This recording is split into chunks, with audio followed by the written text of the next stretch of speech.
आज का टॉपिक है अधलोक एंड नरक। अधलोक क्या है और नरक क्या है। पहला पॉइंट है, अधलोक से कोई नहीं निकल सकता। अय्यूब 7 का 9 में लिखा है, जैसे बादल छाट कर लोप हो जाता है वैसे ही अधलोक में उतरने वाला फिर वहां से नहीं लौट सकता। लूका 16 का 26। और इन सब बातों को छोड़ हमारे और तुम्हारे बीच एक भारी गड्ढा ठहराया गया है कि जो यहाँ से उस पार तुम्हारे पास जाना चाहे वे ना जा सके और ना कोई वहाँ से इस पार हमारे पास आ सके। दूसरा पॉइंट है, कौन लोग जाएंगे नरक। लिखा है प्रकाशित वाक्य 21 का 8 में, पर डरपोकों और अविश्वासियों और घिनौनियों और हत्यारों और व्यभिचारियों और टोने और मूर्ति पूजकों और सब झूठे का भाग उस झील में मिलेगा जो आग और गंधक से जलती रहती है। ये दूसरे में मृत्यु है। तीसरा पॉइंट है, लाजर एंड किसान अधलोक में है। लूका 16 का 23 में लिखा है, और अधलोक में उसने पीड़ा में पड़े हुए अपने आंखों उठाए और दूर से अभिराम के गोद में लाजर को देखा। दूर से देखा यानी धनवान व्यक्ति ने लाजर को, कि लाजर अभिराम के गोद में है। चौथा पॉइंट, अधलोक नीचे है या ऊपर। लूका 10 का 15 में लिखा है, और हे कफरनहूम, क्या तू स्वर्ग तक ऊंचा किया जाएगा? तू तो अधलोक तक नीचे जाएगा। पांचवा पॉइंट है, स्वर्गदूत भी नरक में। दूसरा पतरस 2 का 4 में लिखा है, क्योंकि जब परमेश्वर ने उन स्वर्गदूतों को जिन्होंने पाप किया नहीं छोड़ा पर नरक में भेजकर अंधियारे कुंड में डाल दिया ताकि न्याय के दिन तक बंदी रहे।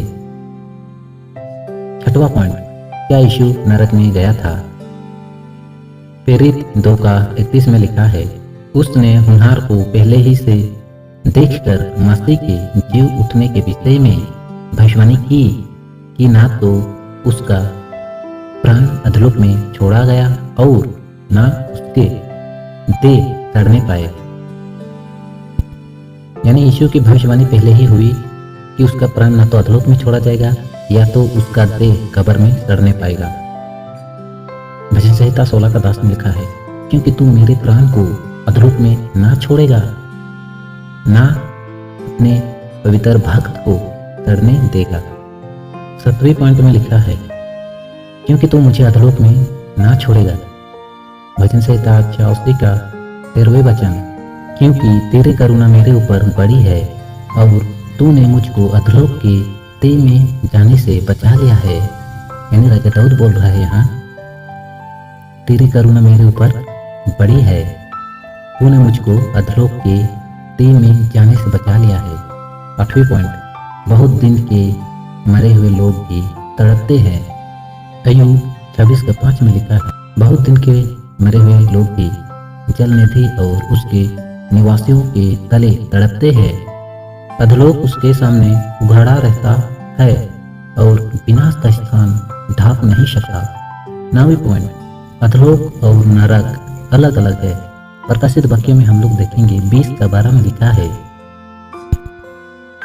फिर मैंने छोटे बड़े सब मरे हुओं को सिंहासन के सामने खड़े हुए देखा और पुस्तक खोली गई और फिर एक और पुस्तक खोले गए और फिर एक और पुस्तक खोले गए, अर्थात जीवन के पुस्तक। और जैसे उन पुस्तक में लिखा हुआ था उनके कामों के अनुसार मरे हुओं का न्याय किया गया।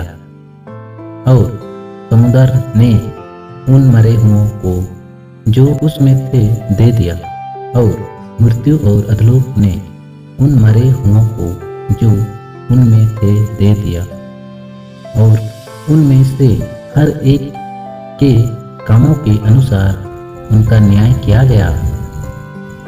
और मृत्यु और अधलोक भी आग के झील में डाले गए।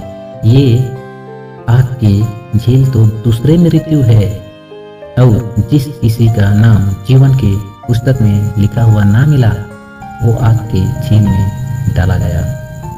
यानी ये दूसरे मृत्यु है।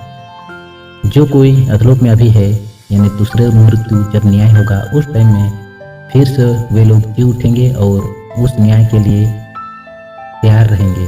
और जब दूसरे मृत्यु का न्याय होगा तो उस टाइम उस झील में जो कोई गुनाह किया है, पाप किया है, उस झील का भागी होंगे। यहाँ पर वचन में लिखा है ये दूसरे मृत्यु है।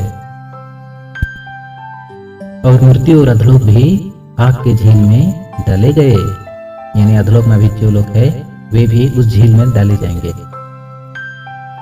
आमीन।